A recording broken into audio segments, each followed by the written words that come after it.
करो पैदा गुरु भक्ति, अगर किस्मत परख ना हो, करो पैदा गुरु भक्ति। जमाने में कभी चलकर गुरु के साथ भी देखो,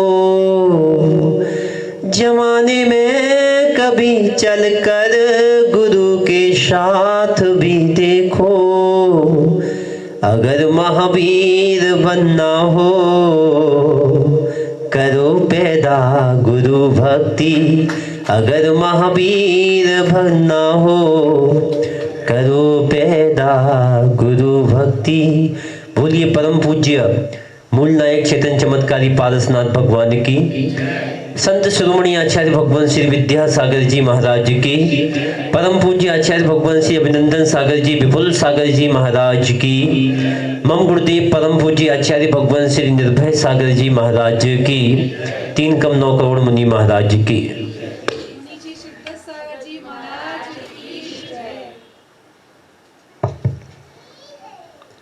धर्म प्रेमी प्रामिक बंधु, आप लोग यहाँ पर आज इस कार्यक्रम में इतनी देर तक बैठे हैं, बड़ी प्रसन्नता की बात है कि आप बड़े बड़े कार्यक्रम जब करते हो तो पार्टियों में जाते हो, मॉल में जाते हो, घूमने के लिए जाते हो, लेकिन ये आपको सौभाग्य प्राप्त हुआ है कि यहाँ पर एक व्यक्तित्व का जिसने संयम को धारण किया है, उस व्यक्ति का जन्मदिन मना रहे हैं।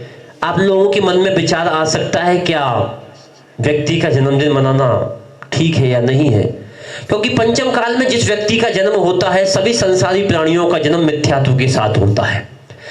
8 वर्ष उसकी उम्र रखी है, 8 वर्ष के बाद ही वही बालक अभिषेक करता है, वही आहार देता है, सब प्रक्रिया है, क्योंकि 8 वर्ष में ही सम्यक दर्शन की प्राप्ति होती है।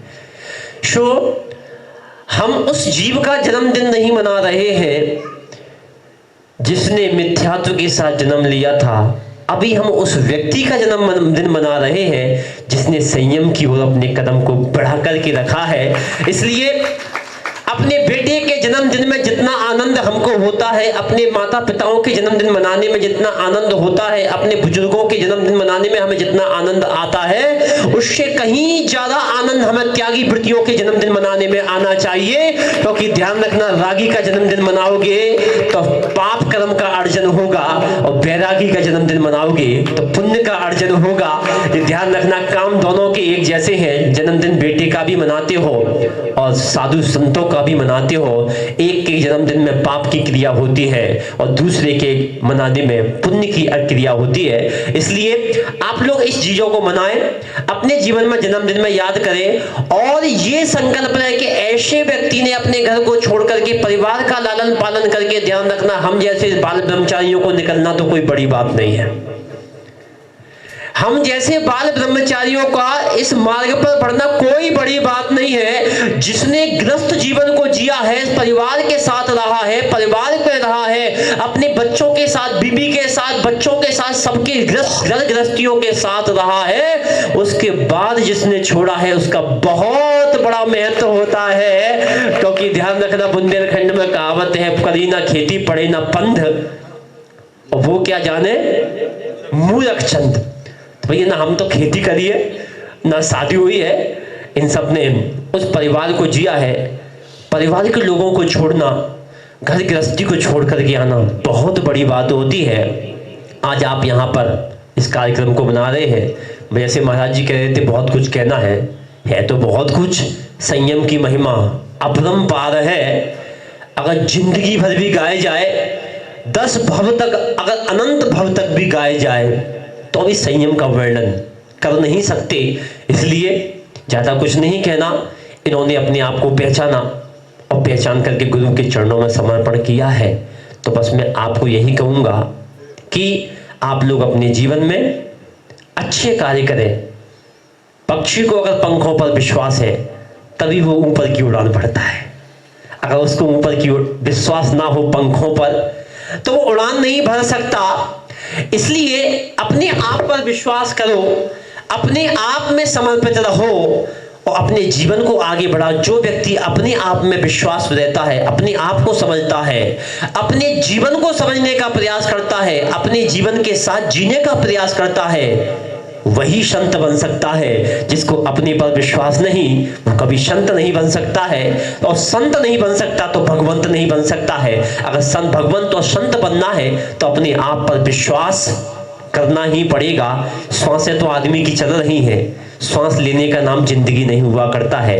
अपने आप पर विश्वास करने का नाम जिंदगी होता है। इसलिए ध्यान रखना, पंखों पर विश्वास नहीं तो वो परिंदा ही क्या, पंखों पर विश्वास नहीं वो परिंदा ही क्या, चरणों पर विश्वास नहीं वो चरिंदा ही क्या। श्वास लेने का नाम जिंदगी नहीं है मेरे बंधुओं। जिसको अपने पर ही विश्वास नहीं वो जिंदा ही क्या।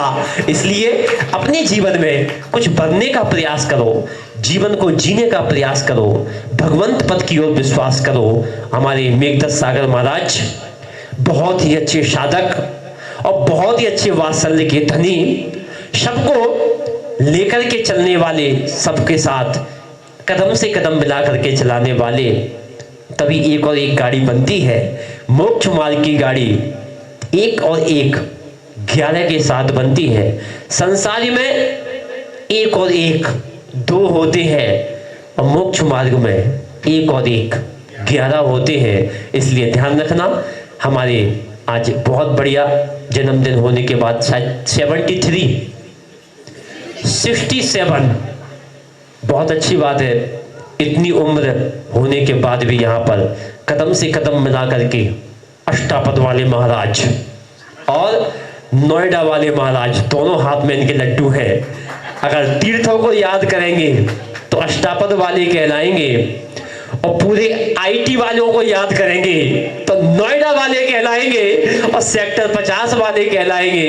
क्योंकि मुनि दीक्षा यहाँ पर और एक दीक्षा वहां पर, और डायमंड हॉल तो सारे काम डायमंड के कर रहे हैं। क्योंकि दीक्षा लेने का काम डायमंड वाले ही करते हैं, हर किसी के बस की बात नहीं होती है। इसलिए आचार्य भगवान के चरणों में बस यही निवेदन कि आपने हमको मोक्ष मार्ग दिया है, मोक्ष मार्ग पर आगे बढ़ाया है। बस ऐसे ही कदम से कदम मिला करके अपने साथ, अपने बाजू में हमको बैठाने का और अपने साथ रखने का प्रयास करें। और ऐसा ही वात्सल्य, ऐसा ही प्रेम, ऐसा ही आशीर्वाद हम सभी शिष्यों पर आप ऐसे ही बना करके रखें। आप क्षमा की मूर्ति हैं, आप दया की मूर्ति हैं, आप करुणा की मूर्ति हैं। और हम तो नटखट बालक हैं, बालक तो गलती करते ही रहते हैं। आप हमें अपना छोटा बालक समझ करके कोई भी गलती अगर हो तो क्षमा करें। नमोस्तु नमोस्तु नमोस्तु। मानव जीवन मिला है, ये मनु की संतान कहते हैं। मानव जीवन जो मिला है थोपा नहीं जाता, ये अंदर से प्रकट किया जाता है। अगर तुम्हारे भाव अच्छे हैं तो तुम अपनी आत्मा कल्याण कर सकते हो, और अगर तुम्हारे भाव नहीं है तो अगर कहो कि थोप दो इनके लिए है तो वो थोपा नहीं जाता। अंदर के परिणाम शुद्ध करो तो तुम्हारा कल्याण हो जाएगा। और कल्याण करने के लिए अपन ने मानव जीवन आया है, मिला है अपने लिए। ये गिफ्ट मिली है, ये चौराहा है। यहाँ से आप जहाँ जाना चाहते हैं आप जा सकते हैं। गति 4 होती हैं, सबको मालूम है, सब स्वाध्याय प्रेमी हैं। तो हमारा कहना आप लोगों से यही है कि आप लोग भी कुछ ना कुछ नियम ले लो। नियम लेके, इनको देख के नियम लेके अपनी आत्मा कल्याण कर लो। ये तो मिली है आपको, इतना आप कितना उपयोग कर रहे हो ये आप समझो। हर आदमी अपनी अपनी जो मन की प्रवृत्ति है उसी के अनुसार आदमी काम करता है। अब मन तो बहुत चंचल है, बंदर की उपमा दी है मन को।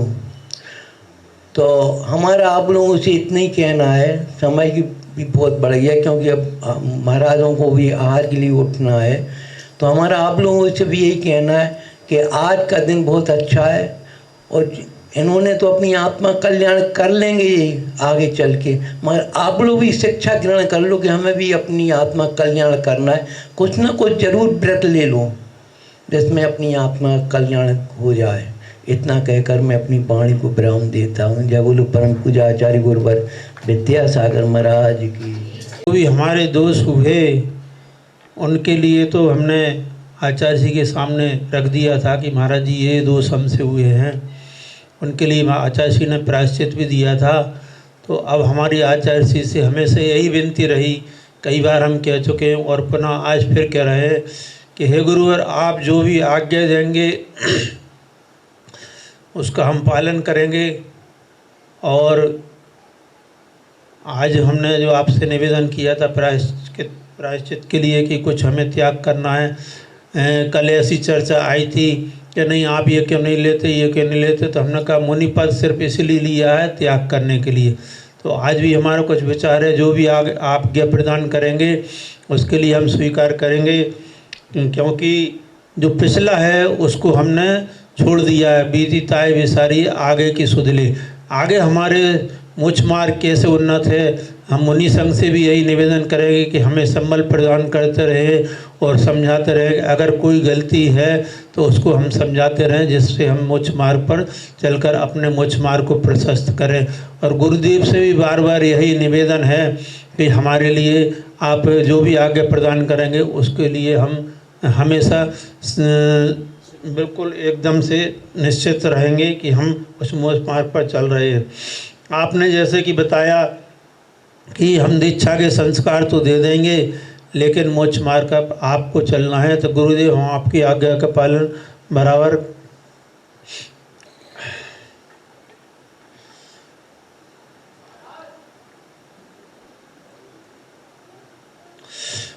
करने का प्रयास कर रहे हैं।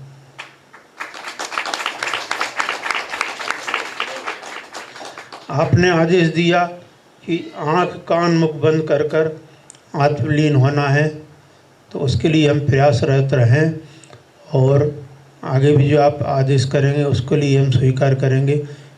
इसी बात के साथ में गुरुदेव के चरणों में बार बार नमोस्तु नमोस्तु नमोस्तु।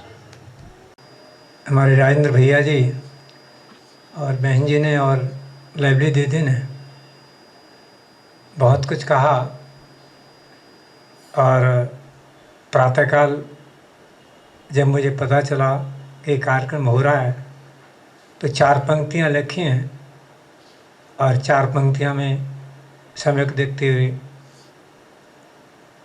बोल रहा हूँ। जन्म सभी लेते हैं प्राणी, संसार में रहते हैं तो जन्म तो लेना ही है। जन्म सभी लेते हैं प्राणी, सफल बहुत कम कर पाते। जन्म सभी लेते हैं प्राणी, सफल बहुत कम कर पाते। जन्म मरण कर समय बिताते, कर्म बंध करते जाते। शुभ अशुभ कर्म का फल पा, दुख पाबो घबरा जाते। यत्न करें व्रत संयम लेकर, पुराकृत कर्म खपा पाते। अगर अपने जीवन में यत्न करें, पुरुषार्थ करें, तो हमने प्राकृत यानी पूर्व कर्म किए हैं, खोटे कर्म किए हैं, उन कर्मों का छालन कर सकते हैं। साधु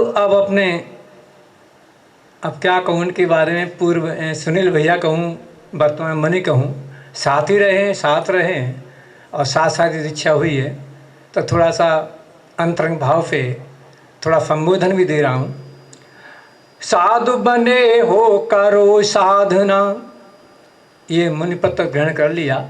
साधु बने हो करो साधना, विषय कसायों का शमन करो। भटक न जाना अटक न जाना, परिसहों को सहन करो। ढोंग मात्र नहीं करना पद का। मुनि बन गए, पद है तो ढोंग नहीं करना, ढंग से रहना। ढोंग मात्र नहीं करना, पद का ढंग से निर्वहन करना। व्रत संयम तपादि का आश्रय ले, वीतराग पथ पर चलना, वीतराग पथ पर चलना। इन्हीं शब्दों के साथ में, थोड़े में बहुत, समझदार के लिए समझ, इन्हीं शब्दों के साथ में मैं अपनी वाणी को विराम देता हूँ। यदि परम पूज्य वैज्ञानिक संताचार्य श्री निवृत्त महाराज की